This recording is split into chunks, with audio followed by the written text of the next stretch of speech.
Welcome to the Crypto Market Minute. I'm Doug.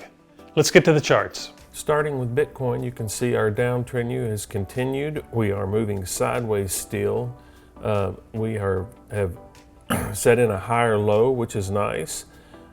We really didn't make a significant higher here though, which is a warning sign. And of course it pulled back and it has pulled on back down here a little bit. We have not made it back down to the lows, but we are holding up right now, so I think we're in a wait and see pattern. It seems to be. Looks like we're going from a stage 4 into a stage 1.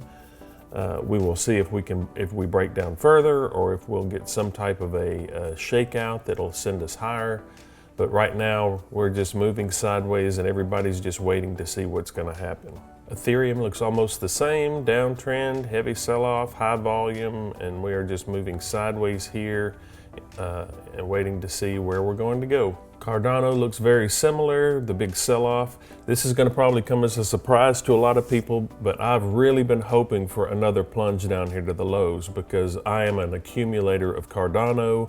I really want to load up a bunch more of this, and I would prefer to do it down here at 40 cents obviously than where we are here, but I really am hoping that we'll get another big sell-off or a big push before we go back higher. But with their new Vassal hard fork coming out next month or in a few weeks, then the thing that scares me is that this thing's going to pop and take off before I get a chance to accumulate more down here at the 40-cent range.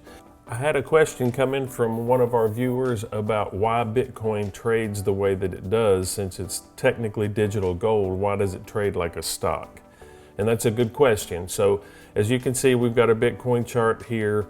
The beautiful thing about technical analysis is that it can be used on any market. So it doesn't matter really what the underlying is. The significance of technical analysis is it's looking at crowd behavior. So any place where you have an open market, doesn't matter what it is you're trading, whether it's gold or silver or stocks or cryptocurrency or beanie babies, as long as there is an open market where buyers and sellers are coming together, then technical analysis can be used to analyze those transactions, because that's all that these things are.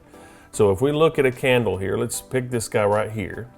So we get 4 pieces of data here, right? We have our opening price, we have our high, our low, and our close, which create this candle, right? It's just a way of looking at price action. And the beautiful thing about candles, as opposed to other technical indicators like MACD or stochastics or RSI or any of these other things that a lot of other traders use, is that the candles tell me what actually happened. There's no fudging or misinformation here. In order for a mark to appear on this chart, somebody had to sell and somebody had to buy. So that's the beautiful thing about technical analysis, is I can look at this candle and I can tell you that the first purchase on this candle up here, we can see, is $29,010.90. That's where this candle opened. The highest it traded in this, and if you look at the top up here, this is a 4-hour chart. So this is in a 4-hour period. Over that 4-hour period, the highest it got was $29,184.42. That's fact. So there's no guessing or anything. So we can know exactly what traders were thinking at that particular point in time. The other thing that we use is volume, and you can see down here at the volume, up here is where our volume is appearing. So if I go back to that candle, the volume in that 4-hour period was 404 Bitcoins that traded hands. So using that information, we can generally tell what people are thinking, whether they are greed buying, whether they're panicking. So the beautiful thing about this, the reason that we look for capitulatory bottoms, so at this point we had been trading down, and all of a sudden it accelerated. You notice we're starting to get a lot more selling. People are forced to make a decision. That's why I love trading things like this, because if they have a hard stop put in, and they probably did at a number like 30,000, right? That's a good round number that people are thinking. So this thing's coming down, and if they are a holder of Bitcoin, they are feeling more and more pain because the price keeps dipping. They thought this thing, especially if they bought it, let's flip to a daily chart.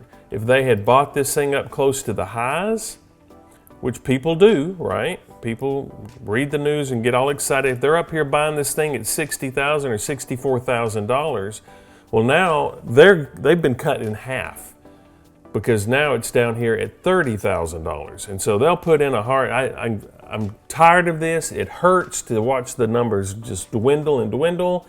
And if it gets below here, I am out. So they'll come up here to a round number like 30,000. If it breaks 30,000, I am done with it.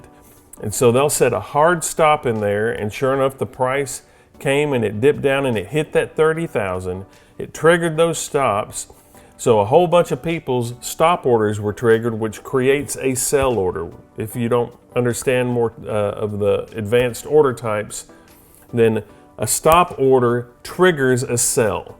So if a price hits that, it automatically creates a sell order to dump that coin, which is why you get these huge volumes. But people who are not necessarily in the market, wanting to get in the market, may have buys set around the same area. Hey, if it gets to this price, I'm interested in buying it. And so you'll see huge volume here. A bunch of sell orders are coming out. But remember, you can't have a mark on this chart unless somebody is also buying at the same place. So all of these sell orders are created, but buy orders are there to gobble them up, and it pushed the price right back up. Now, we didn't make a huge recovery here, so it's not like you had this abundance of buyers up here that were just willing to jump right in, because look at the overall trend of the market. Not just that, let's look at the spiders. We had talked about that. So this is the spiders, the S&P 500.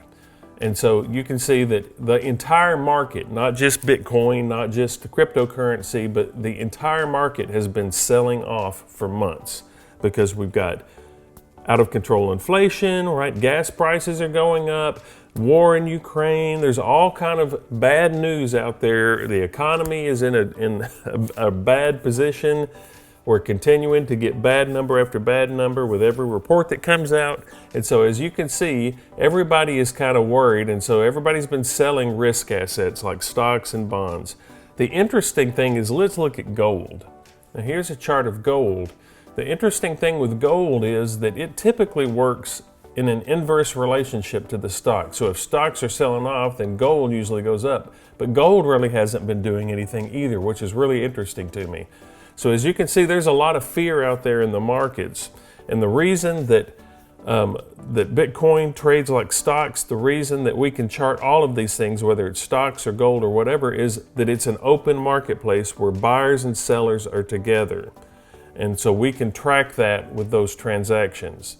Now, I'll do a separate video on how that has changed over time as in regards to Bitcoin and the other digital currencies. But that's, for right now, you can kind of see the relationships and why we track things the way that we do. Well, that's all for today. Remember, here at The Grasp, we do a free giveaway every single month. All you need to do is like, subscribe, and leave a comment below that says bottoms up, and you'll automatically be entered for the drawing. This month, we're giving away this t-shirt, but it's a different shirt every single month. We'll see you next time here on The Grasp.